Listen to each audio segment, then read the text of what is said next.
कभी सोचा है कि एक कंपनी, हाँ, एक सिर्फ एक ट्रेडिंग कंपनी एक पूरे देश पर कब्जा कर ले? ये कोई काल्पनिक कहानी नहीं है। आज हम बात करेंगे उस भूले बिसरे युद्ध की जिसने एक मामूली व्यापारिक कंपनी को एक विशाल साम्राज्य में बदल दिया और दुनिया का नक्शा हमेशा हमेशा के लिए बदल दिया। तो सवाल ये उठता है कि आखिर ये हुआ कैसे? एक कॉरपोरेशन एक पूरे उपमहाद्वीप पर कब्जा कैसे कर सकती है? इसका जवाब भारत की ही जमीन पर करीबन 250 साल पहले दो यूरोपीय ताकतों के बीच हुए एक फैसलेकुन टकराव में छुपा है।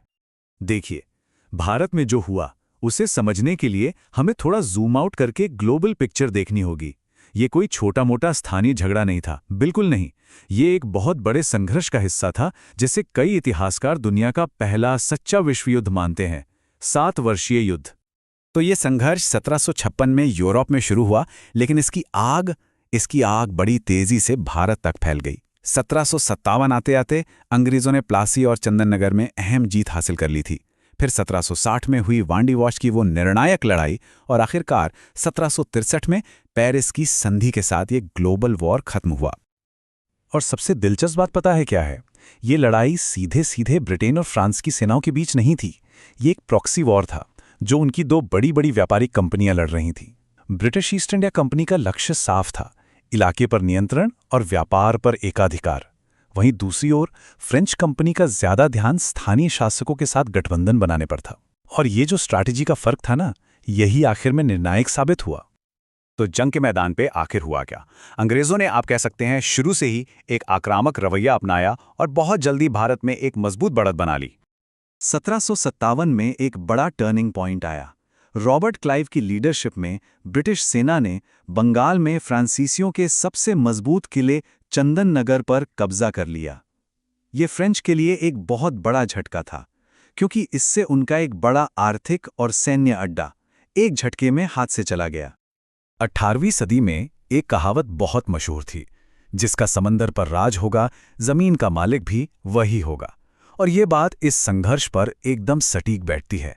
ब्रिटिश रॉयल नेवी ने समंदर पर अपना पूरा कंट्रोल बना लिया, जिससे फ्रेंच जहाज़ों के लिए भारत में सैनिक और रसद पहुंचाना लगभग नामुमकिन हो गया। फ्रेंच सेना एक तरह से बिल्कुल अलग थलग पड़ गई थी। और अब हम आते हैं उस फैसलेकुन पल पर जहां भारत में फ्रांसीसी साम्राज्य का पूरा सपना सिर्फ एक लड़ाई के नतीजे पर आकर टिक गया था। जनवरी 1760, मैदान था वांडी वाश का। यहीं पर भारत के भविष्य का फैसला होना था। जीतने वाले को ये उपमहाद्वीप मिलता और हारने वाला सब कुछ खो देता। ऐसी लड़ाइयों में लीडरशिप बहुत मायने रखती है। अंग्रेजों के पास थे सर आयरकूट, एक बेहद ठंडे दिमाग वाले और कुशल रणनीतिकार। वहीं फ्रांसीसियों को लीड कर रहे थे कॉम्टे डे लेली, जो अपने गुस्सैल स्वभाव और अपने ही लोगों के साथ खराब रिश्तों के लिए जाने जाते थे। कूट की सेना को अच्छी सप्लाई मिल रही थी, जबकि लेली को बिना नौसैनिक मदद या भरोसेमंद स्थानीय साथियों के लड़ना पड़ रहा था। और फिर सब कुछ खत्म हो गया, सिर्फ 8 घंटों में। हाँ, वांडी वॉश की पूरी लड़ाई, वो लड़ाई जिसने भारत की किस्मत तय की, एक दिन से भी कम वक्त में खत्म हो गई। और उतने समय में फ्रांसीसी सेना को पूरी तरह से कुचल दिया गया।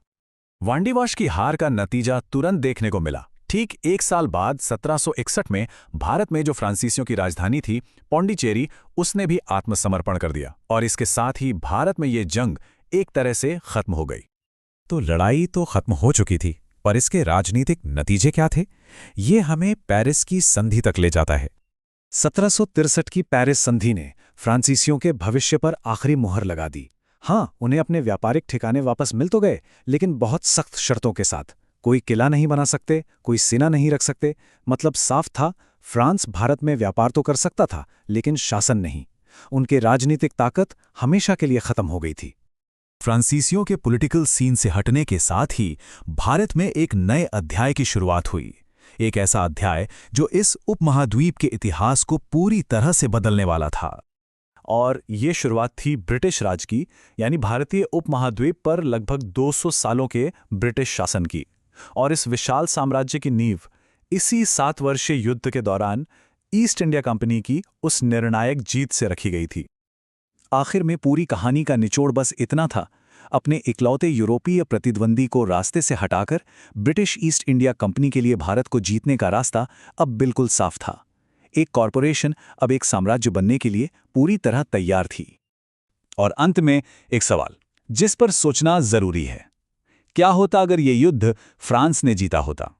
शायद आज दुनिया का इतिहास और भूगोल दोनों ही कुछ और होते।